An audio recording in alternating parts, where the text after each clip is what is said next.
இப்போ நம்ம பார்க்க போகிற சம் என்னென்னா டிஎன்பிஎஸ்சியில் கேட்கக்கூடிய டைம் அண்ட் ஒர்க்கு அதிலிருந்து ஒரு சம் பார்க்கலாமா. 12 நாட்களில் ஏ என்பவர் ஒரு வேலையை முடிக்கிறார். பி என்பவர் ஏயை விட 60% திறமையானவர் எனில் பி தனியாக அதே வேலையை எத்தனை நாட்களில் முடிப்பார் அப்படின்ட்டு கேட்டிருக்காங்க. இப்போ என்ன கொடுத்துருக்காங்க, ஏ என்பவர் 12 நாட்கள் வேலையை முடிச்சிருந்தார். அதுக்கப்புறம் பி எத்தனை நாட்களில் முடிப்பார் அப்படின்ட்டு கேட்டிருக்காங்க. இதுக்கு நமக்கு என்ன கொடுத்துருக்காங்க, பி என்பவர் ஏயை விட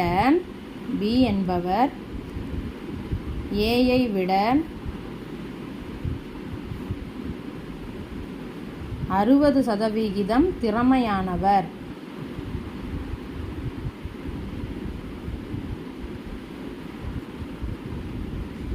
அப்படின்ட்டு கொடுத்துருக்காங்க.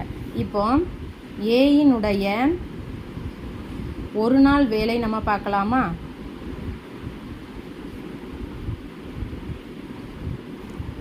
எவ்வளோ வரும், 1/12.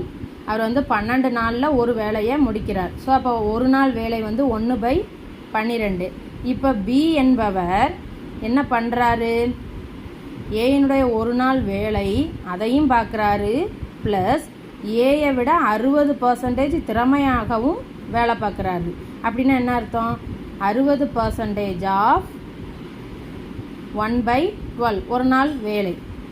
யாருடைய வேலை, ஏயினுடைய ஒரு நாள் வேலையின் 60% சேர்த்து அவர் பார்க்குறாரு. அப்போ இப்படி கொண்டு வரலாம், 1/12 ப்ளஸ் 60% நம்ம 60/100ன்னு போட்டுக்கலாமா, இன்ட்டு 1/12. இப்போ என்ன செய்யலாம், 1/12 ப்ளஸ் இப்போ இதை அடிக்கலாமா, 1 0 1 0 கேன்சல், 1 6 are 6 2 6 are 12. அப்போ மேலே 1 இருக்குது, கீழே 20 இருக்குது. அப்போ இப்போ இதுக்கு ரெண்டு பேருக்கு நம்ம என்ன பண்ணலாம், கிராஸ் ப்ராடக்ட் பண்ணலாம். 20 + 12 டிவைடட் பை 20 × 12. அப்போ என்ன வரும், 32 டிவைடட் பை 20 × 12. அப்போ இதை நம்ம அடித்தோம்னா 16 6 3 2 6 8 2 16 4 2 8 5 2 20 2 2 4 5.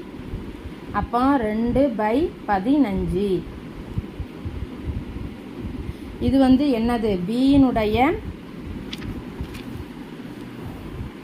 பியினுடைய ஒரு நாள் வேலை.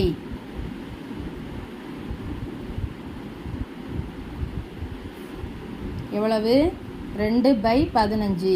அப்போ அவர் எத்தனை நாட்களில் முடிப்பார், பி அந்த வேலையை செய்து முடிக்க ஆகும் நாட்கள் எத்தனை, 15/2. இப்போ இதை நம்ம எப்படி போடலாம், இப்படி போடலாமா, 2 7s are 14 14 + 1 15/2. இத்தனை நாட்கள் அவர் எடுத்துக்கிடுவார் அந்த வேலையை முடிக்க. வீடியோ பிடிச்சிருந்தா சேனலை சப்ஸ்கிரைப் பண்ணுங்கள், அப்புறம் இந்த வீடியோவை ஷேர் பண்ணுங்கள். தேங்க்யூ.